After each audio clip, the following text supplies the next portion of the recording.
Bonjour, alors aujourd'hui l'occasion de la semaine, un 6210R équipé donc d'un relevage avant. Ce relevage avant il est branché sur les distributeurs arrière et on a donc des vannes ici qui permettent d'isoler le relevage. Par exemple, quand on lève une masse, on laisse une masse dessus, on ferme la vanne et on peut donc utiliser les trois distributeurs derrière sans souci. On a également un pont avant suspendu, donc le pont avant John Deere qui existe depuis 1996 et qui a largement fait ses preuves depuis longtemps. Au niveau des pneumatiques, on est en 540 65 30 à l'avant. Ils sont à peine à 10% d'usure. Et du 620 70 R42 à l'arrière, qui sont eux par contre un peu plus usés, autour de 50%. Ici, on retrouve les trois distributeurs électriques. Donc la commande de ces distributeurs là est électrique. Les stabilisateurs sont des gros stabilisateurs automatiques. Et lorsqu'on met une petite chaîne là, ça permet d'avoir des stabilisateurs qui sont immobilisés quand le relevage est levé comme il est là. Et quand on baisse le relevage, le clapet ici se soulève et donc les stabilisateurs deviennent libres pour travailler par exemple avec une charrue. L'attelage donc c'est un piton.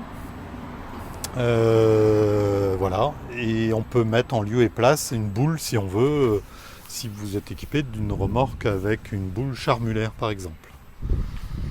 Au niveau des phares de travail, donc on en a 4 dans le toit en haut, 2 sur les ailes, et du côté avant on en retrouve pareil, 4 dans le toit et 2 sur les veilleuses. Alors ce tracteur est équipé d'une boîte Power Quad Plus, donc 20-20, 5 gammes ABCDE, donc, et dans chacune d'entre elles, 4 vitesses sans débrayer avec les petits boutons qui sont là.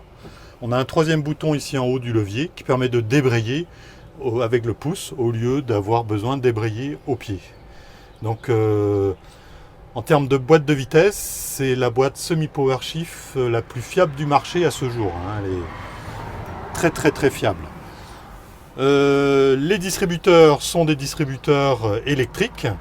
Alors l'avantage des distributeurs électriques, c'est que ici, on peut venir régler sur chacun d'entre eux le débit et éventuellement un temps d'ouverture. Voilà. Ce tracteur est également équipé de l'e-tech. L'e-tech c'est quoi? C'est quand on utilise ces deux boutons, le 1 et le 2, ça permet d'avoir des programmations en bout de champ, mise en terre de l'outil, sortie de terre de l'outil. Et ici par exemple, le programme qui s'est marqué pour une herse rotative, j'enclenche la prise de force, je baisse le relevage, je laisse mon régime monter à 2100 tours minute, et le bouton numéro 2, je lève mon relevage, je limite mon régime moteur à 1800 tours minute et je coupe la prise de force pour éviter que la prise de force fasse clac clac clac clac dans les bouts. Voilà. Tracteur assez simple et assez sobre dans son équipement, mais un tracteur puissant qui vous donnera satisfaction.